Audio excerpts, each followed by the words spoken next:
très heureux de recevoir Simon Dufeigneux, qui est le directeur des affaires publiques des nouveaux projets chez Sisley. Bonjour à toi, mon cher Simon. Bonjour Patrice. Alors, tu es un homme de tous les défis. D'abord, tu es un homme qui adore les territoires. Tu es né à Arles, dans les Bouches-du-Rhône, et puis tu es élu municipal dans un petit village, je crois, à côté de Chablis, dans l'Yonne, où tu as une maison et des vignes. En fait, les territoires, pour toi, les valeurs, c'est fondamental. Moi, j'ai passé toute mon enfance à passer d'une ville à une autre en suivant la carrière de mon père, qui était dans le corps préfectoral.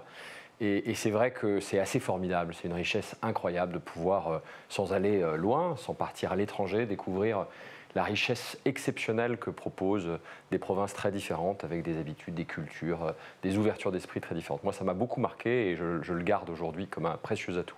Alors, je le disais, tu es aujourd'hui dans une entreprise formidable, Sisley, dirigée par un grand chef d'entreprise qui est aussi président du METI, le mouvement des entreprises de taille intermédiaire, Philippe Dornano. Et comment Sisley, cette belle entreprise, parvient-elle à maintenir l'esprit de famille, parce que c'est avant tout un esprit de famille, et une idée formidable d'arriver dans ce monde incroyable où tu as du L'Oréal, du LVMH, etc., dans ce développement mondial. Comment c'est possible ? D'abord, le premier point, c'est un esprit de famille entrepreneur. Ce sont des hommes et des femmes qui, génération après génération, ont créé des entreprises. Avant Sisley, il y avait Lancôme. Après Lancôme, il y a eu Orlan. C'est un siècle d'entreprises cosmétiques. Donc il y a un certain savoir-faire et une envie d'entreprendre. Et puis ensuite, l'esprit de famille, c'est l'esprit du collectif. La certitude qu'on ne décide pas tout seul, qu'on ne prend pas les bonnes décisions tout seul. C'est le contraire de la verticalité, c'est les organisations les plus à plat possibles. On peut toujours rentrer dans le bureau de Philippe Dornano, on peut toujours lui émettre une idée, il la partagera, il va dans la minute convoquer une réunion pour qu'on en discute. Et ça, c'est à mon avis une capacité à garder une agilité, une souplesse qui sont indispensables dans un monde qui change et qui se complexifie. J'ai une question. En quoi les stratégies à long terme des entreprises familiales comme la tienne contribuent-elles à la création de valeurs, mais pas de valeurs instantanées, de valeurs durables ? C'est simple. L'entreprise familiale, elle pense sur plusieurs générations. Elle ne pense pas sur son cours de bourse, elle ne pense pas sur le ROI ou le TRI qu'elle doit à son investisseur à 1 an, 2 ans ou 5 ans. Et dès lors qu'on se projette sur plusieurs générations, eh bien on va envisager tous ces investissements différents. Ce n'est pas un problème d'avoir 17 ans de retour sur investissement pour une infrastructure géothermique pour pouvoir être exemplaire sur son site et en capacité d'être autonome énergétiquement. Ce n'est pas un problème de perdre pendant 7 ans de l'argent dans une filiale parce qu'on voit loin. Et voir loin, c'est bien pour l'entreprise, mais c'est aussi bien pour tout l'écosystème autour de l'entreprise, pour les salariés qui sont protégés de cette perspective, pour les territoires qui accueillent, on en parlait tout à l'heure, les sites, et puis finalement aussi pour le consommateur. Le consommateur, il est garanti que la façon de travailler un jour restera la même dans le temps. Alors on s'est connus dans le monde public à un instant T. Comment tu peux expliquer en quoi ta transition professionnelle de la sphère publique à l'entreprise privée a été un des moments de transformation, je vais dire, clés de ta vie. Et qu'est-ce que tu en retires ? Moi, j'avais fait 10 ans de cabinet ministériel, d'institutions publiques, d'établissements publics. J'avais été à la Commission européenne, à l'Élysée. Et objectivement, je ne connaissais rien à l'entreprise. Donc c'est en soi déjà un premier choc. On vient d'un univers où on pense, c'est peut-être un problème de ce temps d'ailleurs, tout connaître, hein, le monde public, politique, les cabinets. Et en fait, on se rend compte que la réalité du terrain, du quotidien, des gens qui travaillent et produisent dans ce pays, on ne la connaît pas. Donc c'est un premier choc.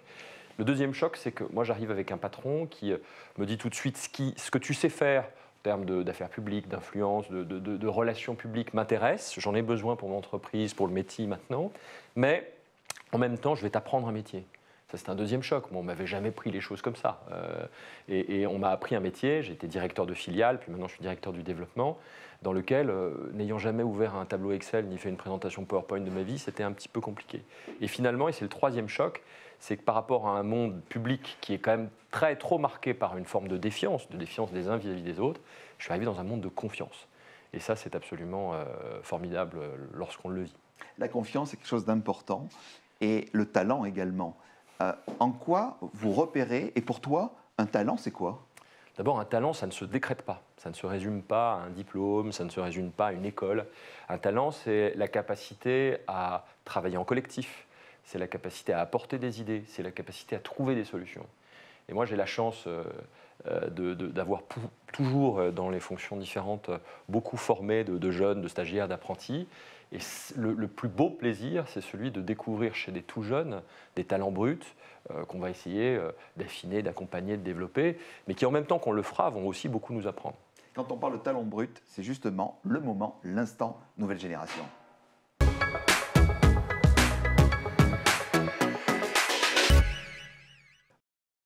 C'est à toi, John. Bonjour Patrice, bonjour Simon. Bonjour John. Les produits éco-conçus sont au cœur des préoccupations de certains consommateurs. Proposez-vous cela chez Sisley? Alors, on le propose, et de plus en plus. L'éco-conception, c'est la capacité d'imaginer dès le départ un produit qui intègre des matériaux d'origine recyclée et qui lui-même, dans son cycle de vie, sera recyclé ou réutilisé. Et c'est l'avenir, indiscutablement. C'est l'avenir pour la planète, presque plus que pour les consommateurs. Là où, John, je dois malheureusement vous détromper un peu, c'est que les consommateurs, ce n'est pas encore, peut-être que ça viendra, mais leur premier critère de choix. Ça reste l'efficacité, la qualité et le prix. Merci beaucoup, Simon Dufeigneux, d'avoir été avec nous sur cette émission, une fois de plus, sans peur et avec beaucoup de talent. Merci, Patrice.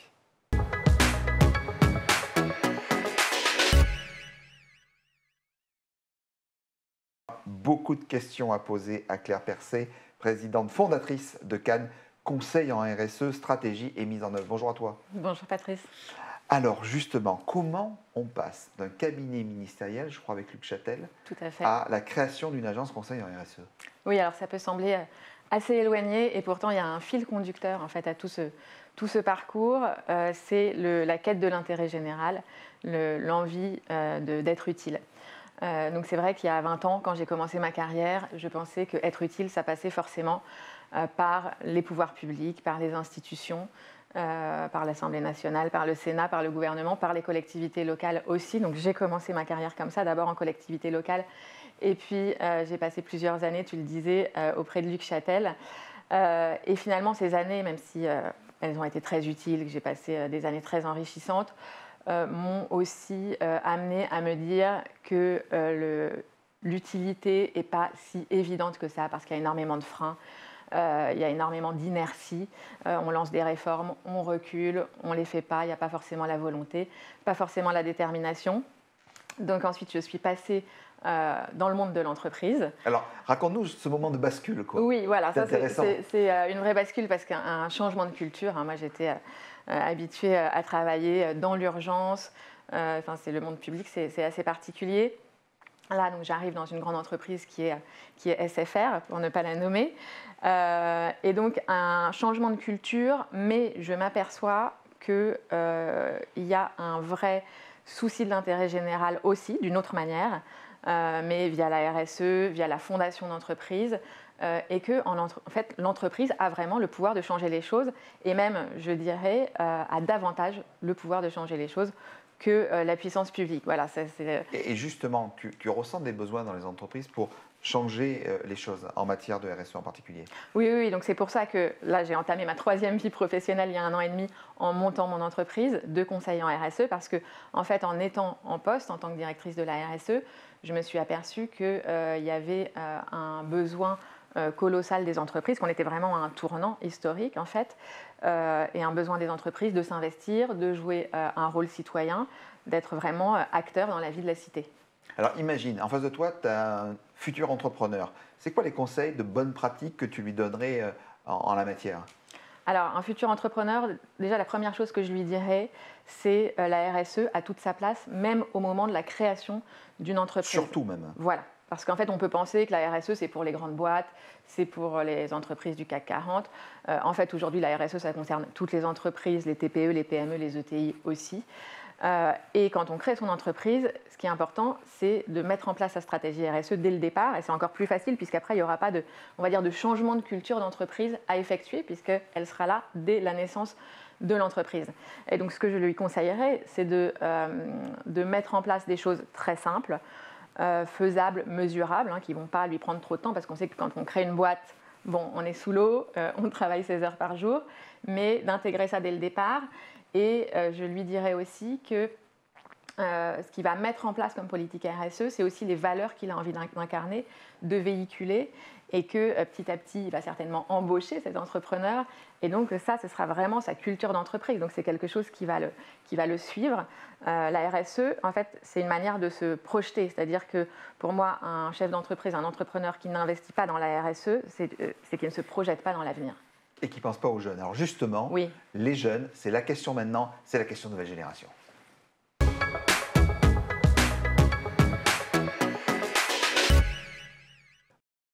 Et cette question, elle est posée par John. Bonjour Patrice, bonjour Claire. Bonjour John. La gestion de l'humain est de plus en plus au centre des préoccupations des entreprises. Et du coup, pour les entreprises qui nous regardent, quels conseils pourriez-vous leur donner ? Oui, alors c'est effectivement un élément très important parce que quand on parle RSE, on dit RSE, beaucoup de personnes ont tendance à penser environnement. Mais la RSE, c'est aussi c'est le S de la RSE, mais tout l'aspect social, sociétal et donc toute la politique humaine qu'il y a derrière. Donc ça concerne aussi bien les questions liées au handicap, à la diversité, toutes les questions RH. Est-ce que je suis bien dans mon entreprise ? Est-ce que toute la question du bien-être aux salariés, dont on parle beaucoup aujourd'hui, notamment avec la jeune génération. Est-ce que j'ai du télétravail ? Est-ce que j'ai un équilibre entre vie pro, vie perso ? Voilà, toutes ces questions, c'est des questions centrales qui font d'ailleurs qu'aujourd'hui, beaucoup d'entreprises ont du mal à recruter. Donc moi, si je devais donner des conseils, et j'en donne d'ailleurs puisque c'est mon métier, si je devais donner des conseils à des chefs d'entreprise ou à des directeurs RH, c'est vraiment de repenser la politique RH autour d'autres priorités. Les jeunes générations n'ont pas les mêmes attentes que nous. D'ailleurs, peut-être que les nôtres évoluent aussi, et c'est très bien comme ça. Mais l'équilibre vie pro, vie perso est très important. L'information est un élément très important aussi, faire redescendre l'information pour que le salarié se sente pleinement intégré à la stratégie de son entreprise. Et puis la formation, qui est un pan très important pour qu'on puisse évoluer, monter en compétences, changer de job. Et parfois, au sein d'une même entreprise, on peut changer de job, de carrière, faire plusieurs carrières au sein d'une même entreprise.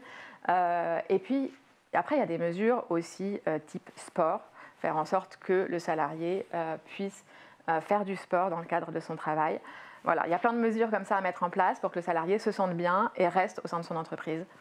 Et puis attirer des nouveaux talents aussi. Attirer des nouveaux talents. Merci beaucoup à toi, Claire. Merci.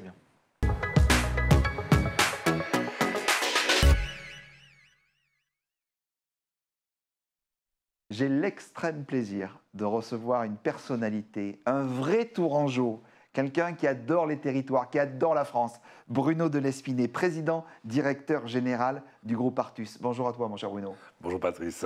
Alors c'est un vrai plaisir. Et ce groupe que tu as constitué, que tu fais développer, que ton fils aujourd'hui dirige pour une grande partie, tu peux nous en parler ? Alors c'est une histoire qui est assez longue finalement parce que je suis dans le travail temporaire depuis 42 ans.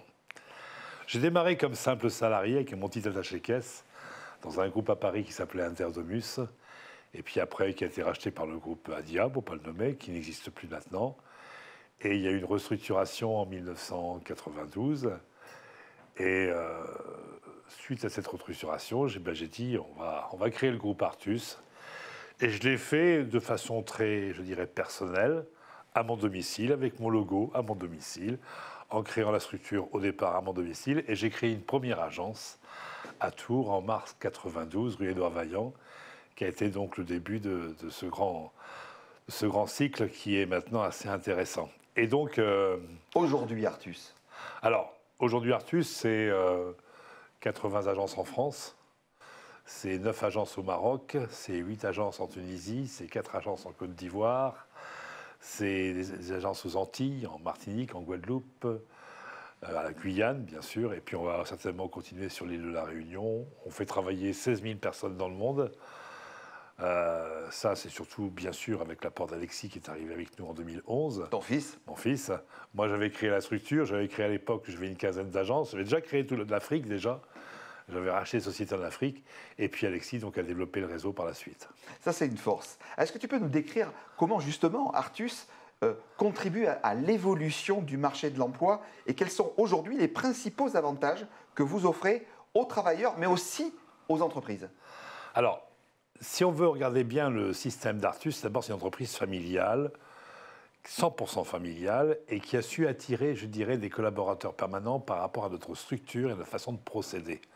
On n'est pas des matricules, on n'est pas des numéros dans un grand groupe, on est des gens qui cherchent l'excellence, on est des gens qui cherchent la convivialité, qui sont aussi, je dirais, même motivés par le style Artus, et c'est ça qui attire nos personnels permanents. Après, nos intérimaires, c'est à peu près, je dirais, la même rubrique.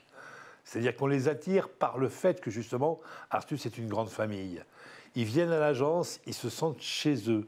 On est bien sûr leur employeur, ça je le comprends très bien, mais la façon dont on délègue les intérimaires, qu'on les recrute, qu'on les chatoie, je dirais, au maximum, fait qu'il n'y a pas du tout le même système que dans un grand groupe. Et on le sent, il y a une réputation chez Artus. Et justement, toi, en tant que président-directeur général, comment tu diriges une équipe pour maintenir cette réputation d'Artus en tant qu'acteur majeur de l'emploi temporaire, comme tu aimes souvent le souligner? Alors, moi, si tu veux, le groupe Artus maintenant sur la holding, Artus France, c'est plutôt Alexis qui s'en occupe. Hein. Alexis a pris la France en 2011, parce qu'il avait fait 4 ans dans un service achat dans le nord de la France, 4 ans dans un service vendeur dans l'Ouest, et je lui dis maintenant, mon petit père, tu viens chez Artus parce que j'ai besoin de toi, j'ai besoin de tes compétences. Et Alexis a pris le chemin en groupe, et il a développé le réseau, et c'est lui finalement sur la holding qui dirige finalement Artus France. Et j'en suis absolument ravi parce que c'est un passage de témoin, c'est un passage de transmission. Ça n'a pas été toujours facile parce qu'il y a un décalage de génération, il ne faut pas s'oublier. Moi, j'avais des méthodes, lui a ses méthodes nouvelles, numériques, informatiques, etc., les process. Donc, on a mis tout ça en place, et on a mis en place toutes les plateformes de recrutement. Bref, on a mis un gros investissement sur le développement du réseau. Donc, au niveau de la holding, c'est plutôt Alexis qui s'en occupe. Moi, je m'occupe de toute la gestion de trésorerie du groupe, ce qui est quand même pas mal, puisqu'il y a quand même un flux de 300 millions d'euros par an, il faut quand même le gérer, il y a 70 comptes, plus tous les comptes à l'étranger. Je peux te dire qu'actuellement, sur le Maroc, il y a un développement non pas progressif, mais exponentiel. On va arriver entre 6 et 7 000 intérimaires jour. Tu as toujours cru à l'Afrique. Hein. Ah, toujours. Ouais. Toujours. Et j'espère qu'un jour, on ouvrira un autre pays. Alexis est un petit peu moins chaud, mais je pense que le Sénégal est une bonne option. Enfin, on en parlera plus tard. Et donc, moi, je m'occupe aussi de la gestion de tous les comptes courants à l'étranger. Donc, c'est passionnant.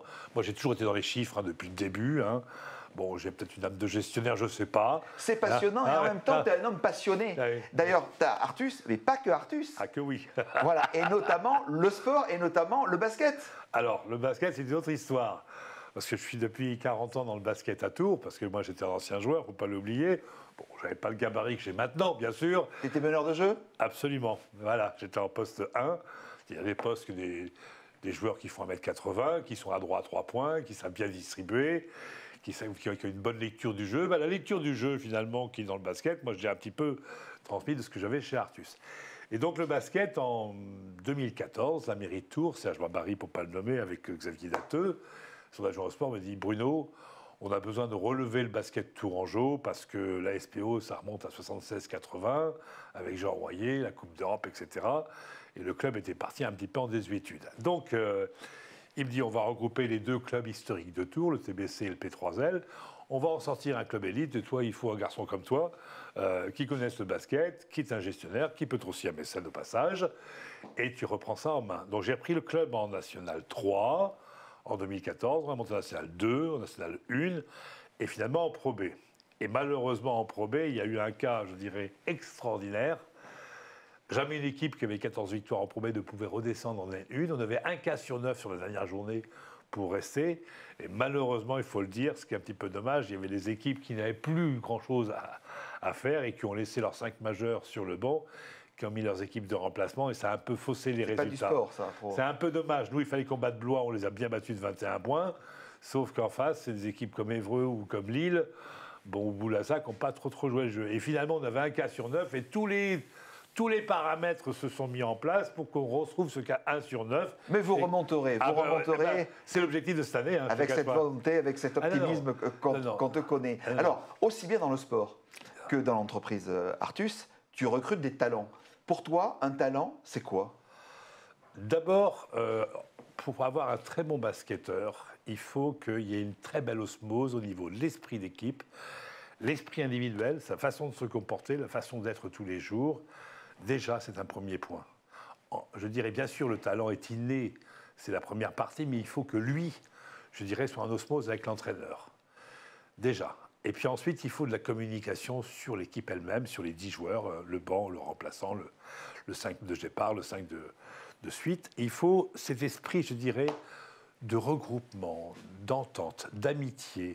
Et quand, au début de chaque saison, je regroupe les joueurs, je leur dis, si vous avez une amitié entre vous, si vous avez l'esprit d'équipe, si vous ne cherchez pas vos stats individuelles, si vous jouez en groupe, déjà, c'est 50% de la victoire. Déjà.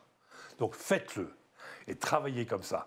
Et c'est à chaque fois mon discours, tous les ans, de façon à mettre les joueurs dans les meilleures conditions possibles pour pouvoir arriver au résultat qu'on espère. L'esprit d'équipe, être positif, aller de l'avant, la transmission, tu en as parlé avec ton fils, Ouais. et justement, c'est la question qu'on se pose toujours de la nouvelle génération.